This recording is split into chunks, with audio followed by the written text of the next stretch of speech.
নমস্কার বন্ধুরা, আজকে আমি আলু পটল দিয়ে চিংড়ি মাছের ঝোল রান্না করব। এখানে আমি চিংড়ি মাছগুলোকে কেটে ভালো করে ধুয়ে নিয়েছি। আর এখানে পটলগুলোকে স্লাইস করে কেটে নিয়েছি, আলুগুলোকেও স্লাইস করে কেটে নিয়েছি। এখন গ্যাসের ফ্লেম অন করে কড়াই বসিয়ে দিয়েছি। কড়াই ভালোভাবে গরম হয়ে গেলে দিয়ে দেব সর্ষের তেল। সর্ষের তেলের মধ্যে দিয়ে দিলাম অল্প একটু লবণ, দিয়ে দেব অল্প একটু হলুদ। এখন দিয়ে দেব চিংড়ি মাছগুলোকে। চিংড়ি মাছগুলোকে একে একে তেলের মধ্যে দিয়ে দিচ্ছি। চিংড়ি মাছগুলো মাঝারি ভাবে ফ্রাই করে নেব।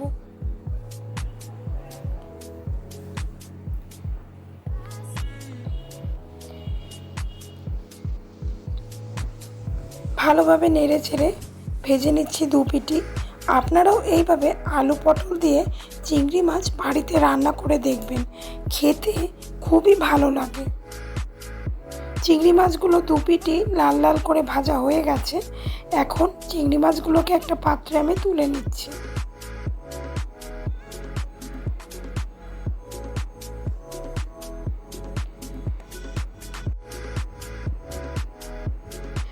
এখন আমি পটলগুলোকে প্রথমে লাল লাল করে ভেজে নেব। স্লাইস করে পটলগুলো কেটে নিয়েছি। পটলগুলো তেলের মধ্যে দিয়ে দিচ্ছি। পটলগুলোকে লাল লাল করে ভেজে নেব। ভালোভাবে নেড়ে চেড়ে ভেজে নিচ্ছি।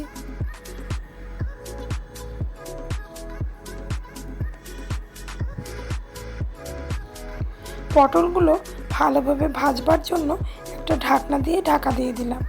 5 মিনিট পরে ঢাকনা খুলে আমি পটলগুলোকে আবার নেড়ে চেড়ে নিচ্ছি। দেখুন বন্ধুরা, পটলগুলো লাল লাল করে ভাজা হয়ে গেছে। এখন পটলগুলোকেও একটা পাত্রে আমি তুলে নিচ্ছি।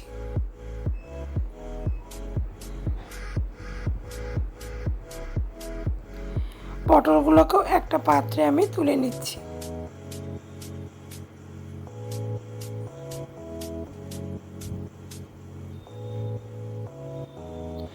এখন কড়াইয়ের মধ্যে দিয়ে দেব অল্প আরেকটু সর্ষের তেল। এর মধ্যে দিয়ে দিলাম গোটা জিরে ফোড়ন,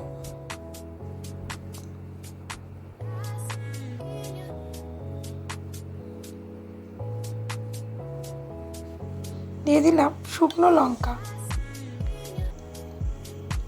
হালকা একটু নেড়ে চেড়ে স্লাইস করে কেটে রাখা আলুগুলোকে তেলের মধ্যে দিয়ে দিচ্ছি।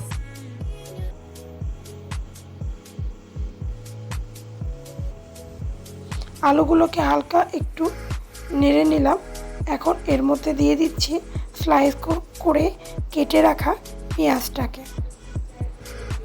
এখন আলু আর পেঁয়াজ একসাথে ফ্রাই করে নেব।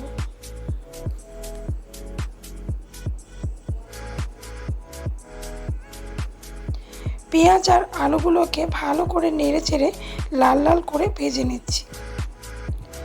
এখন এর মধ্যে দিয়ে দেব হলুদ গুঁড়ো,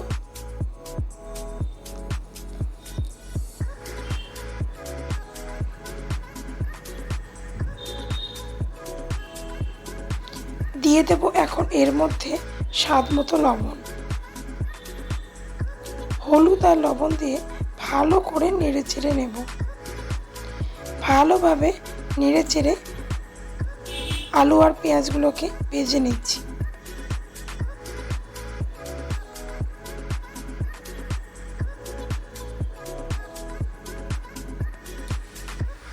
আলু আর পেঁয়াজগুলোকে ভালোভাবে নেড়ে চেড়ে ভেজে নিচ্ছি। দেখুন বন্ধুরা, আলু আর পেঁয়াজ হালকা বাদামি রং ধরেছে।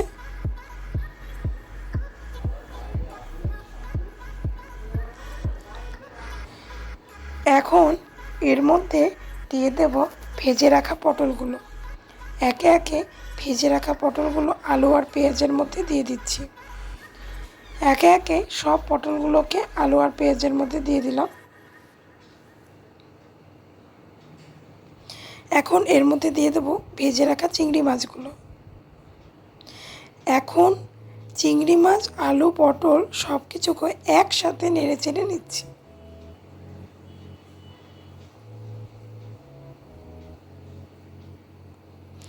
দিয়ে দিচ্ছি এর মধ্যে জিরে, আদা, কাঁচা লঙ্কা বাটা। মশলাটা দিয়ে আলু, পটল আর চিংড়ি মাছকে ভালোভাবে কষিয়ে নেব। মশলাটা দিয়ে সব কিছুকে ভালোভাবে কষিয়ে নিচ্ছি। পটল, আলু, চিংড়ি ভালোভাবে সেদ্ধ হওয়ার জন্য দিয়ে দিলাম জল। ভালোভাবে নেড়ে চেড়ে দিচ্ছি।